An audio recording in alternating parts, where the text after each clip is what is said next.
Do not forget my stories, Senua. I am with you still. Out of hell you have come, and now find yourself in Midgard, the world of men. Do not think it any less dangerous for that. Your path has taken you far from home, across the boundless sea, and you must go on to the heart of this place, to the heart of man. You have seen how the Northmen journey out to conquer, and this is one of their lands, as icy dark as Niflheim, yet as fiery as Muspel. It has not long been claimed, and they try still to tame it.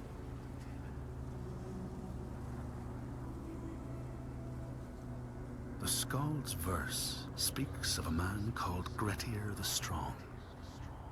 A strange and bloody life he led. And it happened in this land you have come to. Listen to his story, Senua, for it may in some small way illuminate your own.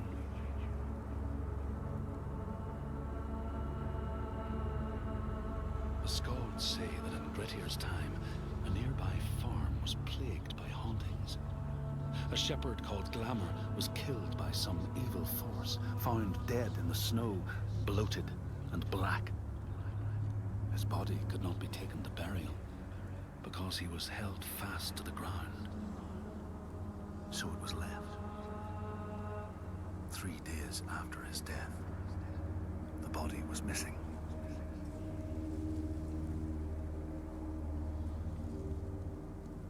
The Skalds tell how the revenant Glamour roamed the settlements, terrifying all those who lived there.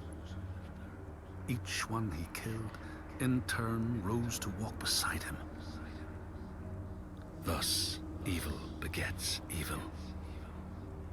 But the man Grettir was proud and overbearing, and thought the Droiger no match for his strength.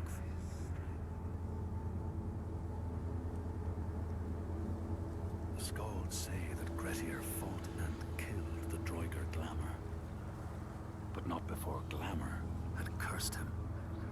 His strength would be turned against him, his deeds bring death and exile, and he would be always before Grettir's eyes, making him afraid to be alone.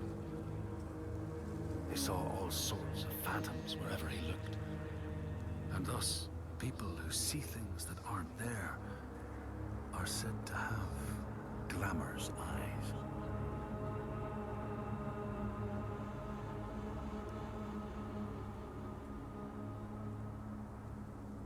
The Skalds tell how in the time of Grettir's kinsman Thorgrim, there was a terrible famine. No crops could be grown, and the fish fled the nets. It lasted years, and the people were desperate. There was no respite even in spring, since terrible gales from the north would rise up and set in for weeks. This is a cold and unforgiving land, Senua.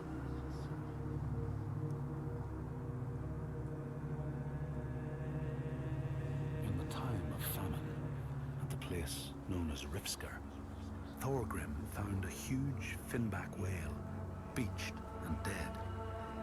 His neighbor, Thorfinn, had already found it and was in the process of flensing it.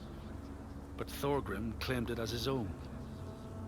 Thorfinn said he would not give it up without a fight.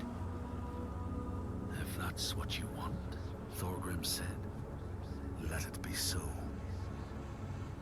And he launched a blow at Thorfinn, cutting off his head in one strike.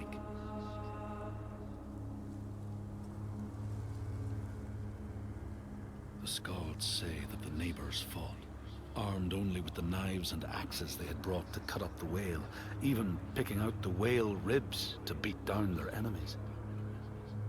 Thorgrim's men had loaded their boats with whale meat, but as they went to leave, one of their opponents struck Thorgrim's brother a fatal blow. And this is how hunger fates desperate men to come to blows, striking out against one another to survive.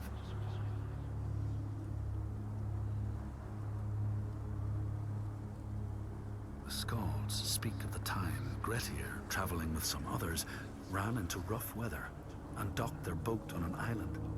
They had not brought fire with them, and the merchants complained bitterly. Seeing a great fire blazing on the other side of the strait, Grettir said he would swim over to fetch it. He took off his clothes and struck out across the water, wearing nothing but a cloak.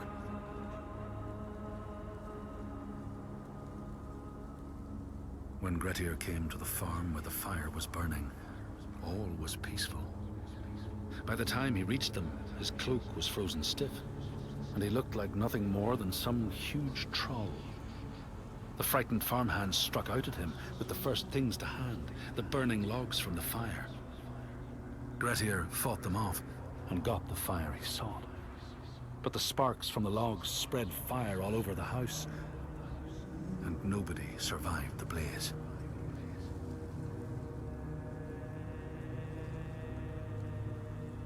The Skalds say that Grettir swam back across the strait, keeping the fire safe from the water.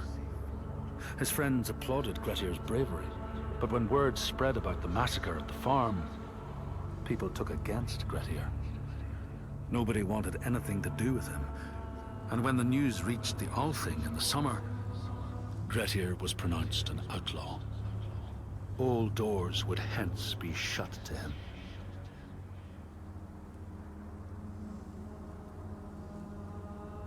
The Skalds speak of how Grettir, now an outlaw, took rest on the island of Haramsoy with a man called Audun. Grettir saw a great yellow glow like a fire rising from the ground. Audun told him it was coming from the burial mound of Kar the Old, who ever since he died had haunted the island, and warned him to stay away.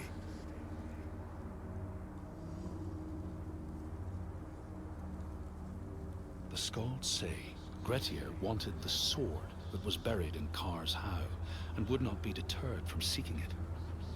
He broke the mound open and started digging until he reached the timber props. By this time it was night. Audun warned him again not to continue, but Grettir threw down a rope and went inside the mound.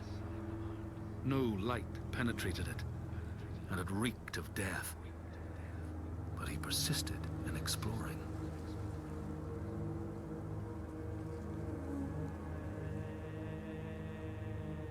Grettir found the sword he was seeking, Kar's loom, buried in the grave mound. He went to leave, but before he could reach the rope, something grabbed him from behind, and Grettir realized the mound dweller would not let his treasure go. The two fought ferociously until Grettir got the advantage and chopped off the revenant's head.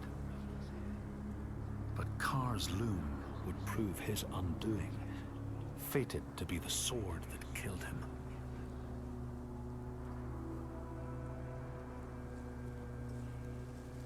The Skald's verse tells how Grettir made many enemies with his proud and overbearing nature.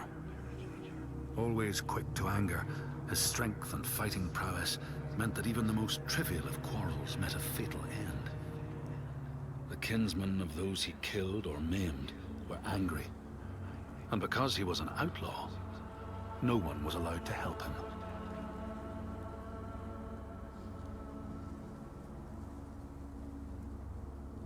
The outlaw Grettir fled to the island of Drangi.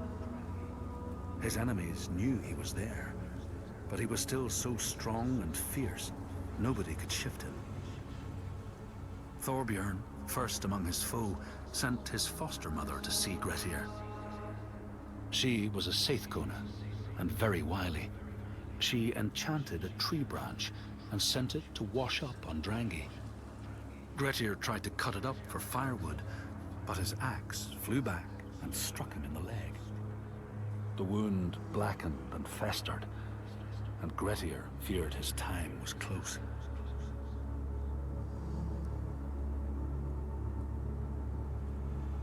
The Skalds say Grettir, wounded by Seidr, was now so weak it was possible for his enemies to defeat him. Under cover of night, Thorbjorn and his men attacked his shelter.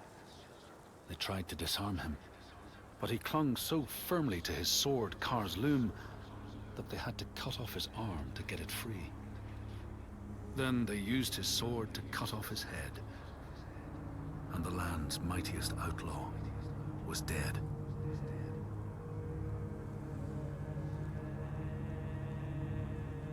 As the Droigar glamour had predicted, all Grettir's brave and fine deeds brought him misery. So fate makes prisoners of us all.